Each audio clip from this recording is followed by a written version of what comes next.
how to write a good essay. Как написать хорошее эссе? It's a bewitching question, and it's one I'm going to answer in approximately 2 minutes, and then we'll go on to something else which is dependent on that, which is how to use a good quotation.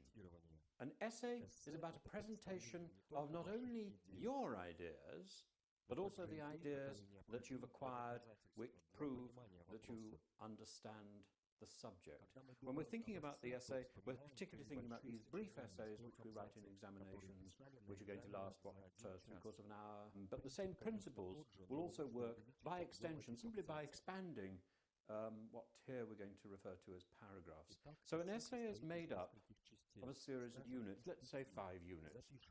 We're going to write them down, 1, 2, 3, 4, 5, and we might call these paragraphs. Unit 1 would be the introduction, and Unit 5 would be the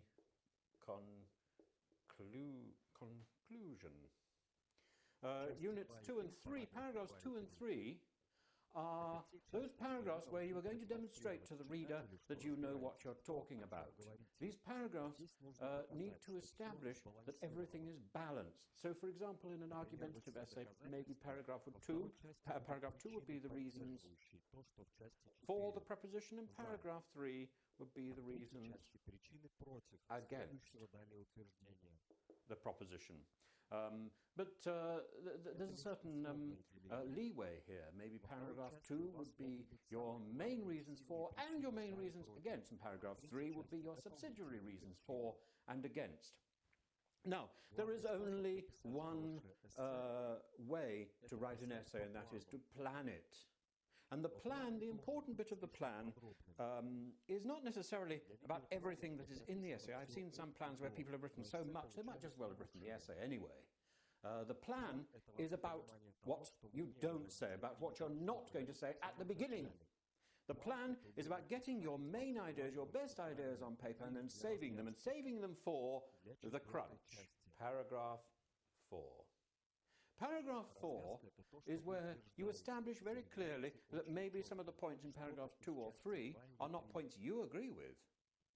You also maybe add your own special bit of information. It's that bit of information which is so important, which is so vital to your essay, and which is vital to your getting the good mark at the end.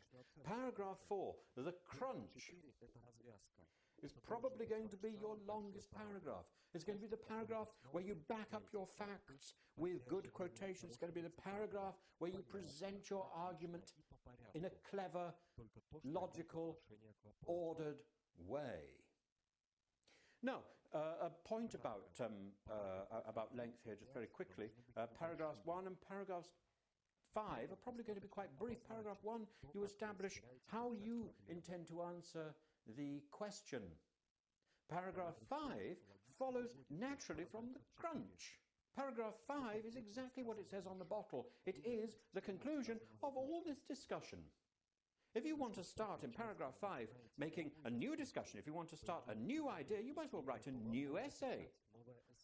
It's a waste of your time to add anything new to paragraph 5. Paragraph 5 concludes what you've been writing. It follows naturally.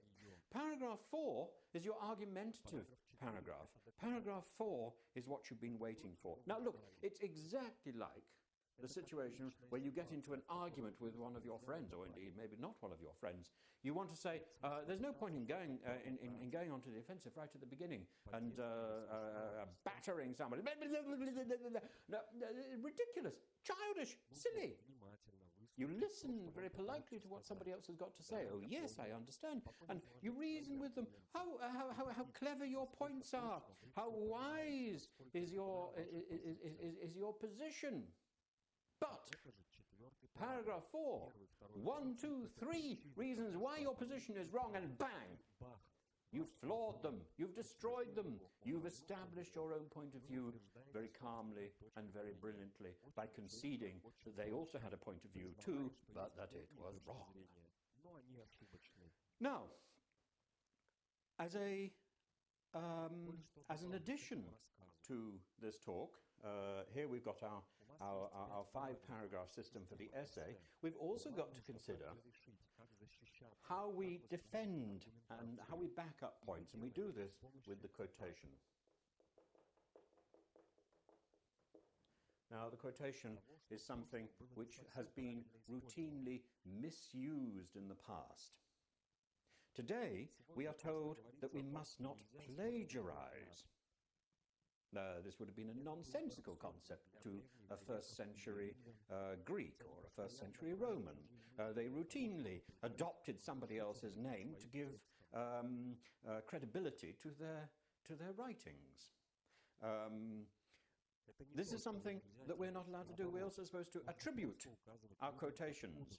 We're supposed to tell people where we got them from. Now, that's the legal business out